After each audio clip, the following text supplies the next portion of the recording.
আমার দেশের বহু ধনী মাহে রমজান আসার পরে ওই যে ওমরা করার জন্য মক্কায় চলে যায়, মিনিমাম 1.5 থেকে 2 লক্ষ হাজি যাবে এই বছর। কি মনে হয় গরিব মানুষ যায়? জোরে বলেন, গরিব মানুষ যায়? যাই না, ধনীরাই যায়। কত ধনী মাহে রমজান আসার পরে মক্কা মদিনায় যাবি, মক্কা শরীফে যায় ইতিকাফ করে। বহু হাজি আছে ইতিকাফে বসে, বিরাট বড় নেকির আশায় ইতিকাফে বসে। বাড়ির পাশে গ্রামে কত দরিদ্র মানুষ ক্ষুধার্ত থাকে, ভালো ইফতার পায় না। বহু মসজিদে বাংলাদেশে শুধু খিচুড়ি দিয়ে ইফতার হয়। হাজার হাজার ধনী বাংলাদেশে মাহে রমজানে ইফতার করতে, মাহে রমজানে মক্কা মদিনায় দৌড়ায়। বহু হাজি কিন্তু গ্রামের মানুষদেরকে তারা খাওয়ায় না, ইফতার দেয় না। কত গরিব মানুষ। আহা বাবাজি আমার, আল্লাহর নবী বলেন, উম্মত রে, তুমি যদি তোমার রোজাদার ভাইকে পেট ভরে খাওয়াও, কিয়ামতের ময়দানে আমি তোমারে হাউজে কাউসারের পানি পান করাবো। একবার জোরে বলেন আল্লাহু আকবার। জোরে বলেন আল্লাহু আকবার। হাউজে কাউসারের পানি তোমারে পান করাবো। ওই হাউজে কাউসারের পানি আল্লাহ বলেন, ইন্না আতাইনা কাল কাউসার। নবী গো, কাউসার আপনাকে দিয়ে দিলাম। কাউসার কি? সাহাবীরা বলেন, হুজুর হাউজে কাউসার কি? বলে, কাউসার হলো জান্নাতের একটা নদী। নদীর নিচ দিয়ে থাকবে জহরত মণিমুক্তা দিয়ে বানানো। নদীর পানি হবে মিষ্কের চাইতে গ্রান, দুধের চাইতে সাদা, মধুর চাইতে মিষ্টি। আর এই নদীর 2 ধারে থাকবে স্বর্ণ দিয়ে নির্মাণ করা। পান পেয়ালা জমরত মণিমুক্তা দিয়ে বানানো থাকবে। আকাশের যত নক্ষত্র হবে, পান পেয়ালা পেয়াগুলি তত নক্ষত্র সমতুল্য হবে। সাহাবীরা রে, এই জান্নাতের নদীটা হাসরের ময়দানে, কিয়ামতের ময়দানে আল্লাহ প্রবাহিত করাবে। সাহাবীরা রে, এই নদীর পাশে পাখি থাকবে এত সুন্দর, যা চোখ কোনোদিন দেখে নাই, হৃদয় কখনো কল্পনা করে নাই। এত সুন্দর। আমি মেরাজের রাত্রিবেলা জান্নাত ঘোরার সময় আমি নবী নিজে হাউজে কাউসারের পানি হাতে হাতে আসছি। এত সুন্দর পানি। সাহাবীরা রে, কিয়ামতের ময়দানে আমি 1 পেয়ালা পানি পান করাবো। বেহেশতে যাওয়ার আগ পর্যন্ত আমার উম্মতের আর কখনো পিপাসা লাগবে না, লাগবে না, লাগবে না, লাগবে না। এই হাউজে কাউসারের পানি যদি পান করতে চান, রোজাদাররে পেট ভরে খাওয়ান, রোজাদাররে পেট ভরে খাওয়ান। আমি এক চাচা হাজিরা বললাম, চাচা কত বছর মক্কায় আসলেন? বলে, বাবারা 8 বার হইল। আমি বললাম, কাকারে 8টা বারে কত খরচ? বলে, শাশুড়ি নিয়ে 20 লক্ষ খরচা হয়ে গেছে। আমি বললাম, কাকা বাড়ির পাশে কি সদর হসপিটাল নাই? কয়ে আসে। আমি বললাম, কত মা টাকার অভাবে ওষুধ কিনতে পারে না, কত মা টাকার অভাবে ডাক্তার দেখাইতে পারে না, কত বাবা টাকার অভাবে রমজান মাসে খাইতে পারে না, কত বাবা টাকার অভাবে ইফতার ভালো করতে পারে না। ও বাবারে, আল্লাহ পাওয়ার জন্য মক্কা মদিনায় বারবার আসলেন গো বাবা, আল্লাহ পাওয়ার জন্য মক্কা মদিনায় বারবার আসছেন। আমি বললাম, বাড়ির পাশের অসুস্থ লোকদের যদি চিকিৎসা করাইতেন, গরিব মানুষের ঘরে যদি খাবার পাঠাইতেন, আল্লাহ খোঁজার জন্য মক্কা মদিনায় আসা লাগতো না। আল্লাহ আপনি ঘরের ভিতরে থেকে পেয়ে যাইতেন। ইউসাব্বিহু লিল্লাহি মা ফিস সামাওয়াতি ওয়া মা ফিল আরদ। আসমান জমিনের ভিতরে এমন কোন সৃষ্টি নাই রে যে সৃষ্টি আল্লাহ জিকিরি না করে। এমন কোন সৃষ্টি নাই রে যে সৃষ্টি আল্লাহ জিকিরি না করে। শুধু গাফেল মাত্র মানুষ, মানুষ, মানুষ। খুদার জিকির করতে তারা চায় না, খুদার জিকির তারা করতে চায় না। শুধু গাফেল মানুষ আর মানুষ।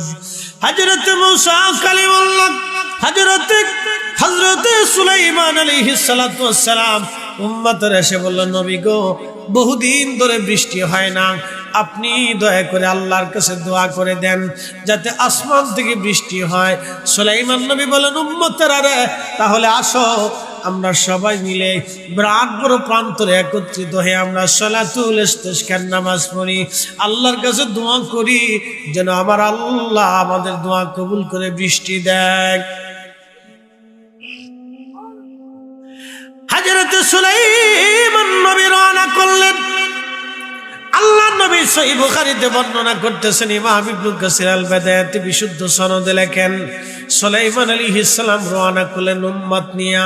কিছু দূর যাওয়ার পরে দেখে সুলাইমান একটা ব্যাঙ দুই পায়ের উপরে ভর দিয়া, ব্যাঙের দুইটা হাত আল্লাহর আসমানে বাড়াই দিয়া আল্লাহরে বলে, ইয়া রাব্বি, আমরা রে ব্যাঙ বানাইছো, পানি ছাড়া বাঁচতে পারি না আল্লাহ, পানি ছাড়া ভালো লাগে না, বহুদিন তুমি বৃষ্টি দাও না গো আল্লাহ, আল্লাহ আমরা রে ব্যাঙ বানাইছো, তোমার মাখলুক বানাইছো আল্লাহ, তুমি বৃষ্টি না দিলে কোথায় বৃষ্টি পাবো আল্লাহ, আল্লাহ বৃষ্টি দিয়ে আমাদের কলিজা ঠান্ডা বানাও, বৃষ্টি ছাড়া আমরা ব্যাঙ বাঁচতে পারি না আল্লাহ, পানি দাও। ব্যাঙ দুইখানা হাত বাড়াই দিয়ে আল্লাহর দরবারে কা, আল্লাহ পানি দাও, পানি দাও, পানি দাও। সুলাইমান এই দৃশ্যখানা দেখে মুস্কি মুস্কি হাসে।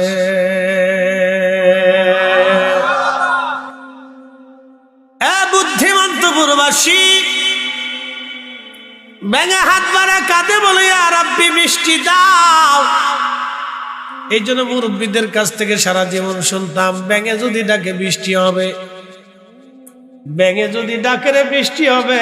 কথা তো সত্য, ব্যাঙে যখন ডাকে তখন আমার মালিকরে ডাকে আর আল্লাহ পানি দাও, দেখবেন সরল শব্দ ভ্রাদ ভ্রাদ, কিন্তু বলে আল্লাহ পানি দাও, আল্লাহ পানি দাও, আল্লাহ পানি দাও, আল্লাহ পানি দাও।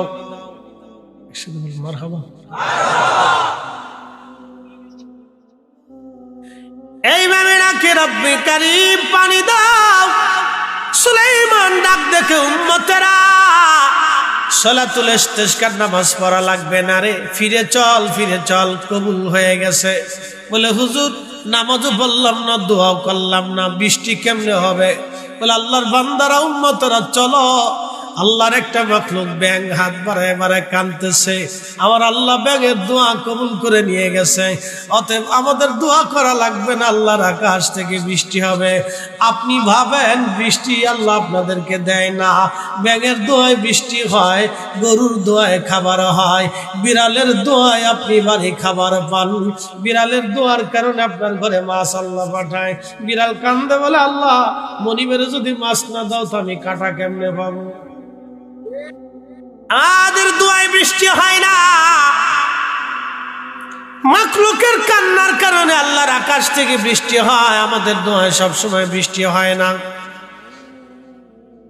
আল্লাহু আকবার। নবী সুলাইমানকে আল্লাহ পশু পাখি প্রাণী কুলের ভাষা শিক্ষা দিয়েছিলেন। পশু পাখিরা কি বলতো সুলাইমান আলাইহিস সালাম শুনতেন, জানতেন, বুঝতেন। সব নবীদেরকে আল্লাহ যত মুজিজা দিয়েছে, সব নবীদেরকে আল্লাহ যত মুজিজা দিয়েছে, আমার নবীকে আমার আল্লাহ তার চাইতে 70 গুণ বেশি দিয়েছে। না না হয় না, কৃপণতা হচ্ছে, জোরে বলেন আল্লাহু আকবার। নবীজি যা হরিণ একটা বাধা, ইমাম বাইহাকি দালাইলুন নবুয়াতে বিশুদ্ধ সনদে এই ঘটনা লেখছে। বাংলাদেশের কিছু সূরা আছে, কিছু সূরা মৌলবী কয় জাল হাদিস, ওর জালের গোষ্ঠী কিলে রে বেটা, নবীর মুসাম্মান আর মুজেজার কথা আসলে খালি জাল হাদিস টুকায়। ইমাম বাইহাকি দালাইলুন নবুয়াতে বিশুদ্ধ সনদে হাদিস খানা লেখেন, হরিণের পাশ দিয়ে নবীজি যাচ্ছে, হরিণ একটা বাধা, নবীজিকে সালাম দিল, আসসালাতু ওয়াসসালামু আলাইকা ইয়া রাসূলুল্লাহ। নবীজি সালামের জবাব দিয়ে বলেন, হরিণ সালাম কেন দাও? বলে ইয়া রাসূলুল্লাহ, মনের একটা বিরাট দুঃখ আপনার কদমে জানাবো। বলো হরিণ কি চাও? বলে হুজুর আমাকে একজন ব্যক্তি ধরে নিয়ে আসছে জঙ্গল থেকে, নবী গো বেঁধে রেখে দিয়েছে আমাকে। হুজুর পাহাড়ের ওই পাশে, পাহাড়ের জঙ্গলে আমার 2টা বাচ্চা আছে, ওরা দুধের জন্য কাঁদতেছে গো নবীজি, আমি মা হরিণ, আমার বাঁধনটা খুলে দেন, আমি আমার বাচ্চাদেরকে দুধ পান করাই আবার ফিরে আসবো। চিৎকার করে জোরে বলেন না ইয়া রাসূলুল্লাহ। হরিণ কাদের বলে, হুজুর মেহেরবানি করে আমার বাঁধন ছিঁড়ে খুলে দেন, আমি আমার বাচ্চাদেরকে দুধ পান করে আবার আপনার কাছে ফিরে আসবো। হরিণ কাঁদে বলে, হুজুর আমার দুইটা বাচ্চা আমি দুধ পান করাবো, ওরা কান্না করে। নবী গো, আমার বাচ্চাগুলি বড় ক্ষুধার্ত যুবক রে, মা কি জিনিস একটা হরিণ থেকে বুঝে যাও, মা কি জিনিস। একটা হরিণের কলিজার ভিতরে বাচ্চার প্রতি এত বড় দরদ আমার আল্লাহ দিলেন। হরিণ জানে পৃথিবীর কেউ আমার ভাষা বুঝবে না, কিন্তু আমার পাশ দিয়ে যিনি যাচ্ছেন রাহমাতুল লিল আলামিন, তিনি আমার দরদ বুঝবে, ভালোবাসা বুঝবে, আমার বিপদ বুঝবে। এই জন্য দুনিয়ার মাখলুক যারা আছে তাদেরকে আদর করতে হয়। আপনি যদি আপনার বাড়ির গরুটাকে আদর না করেন, মারেন, পিটান, কিয়ামতের ময়দানে সে আল্লাহর দরবারে আপনার বিরুদ্ধে মামলা করবে। আপনার বাড়ির পশু পাখিরে যদি আদর না করেন, খাবার যদি না খাওয়ান, কিয়ামতের ময়দানে মামলা করবে। রাব্বি, দুনিয়ার মানুষের অধীন বানাইছিল, আমার মালিক আমারে খাবার দেয় নাই, আল্লাহ আমাকে মারছিল, মামলা দিলাম, বিচার আমি আজকে চাই।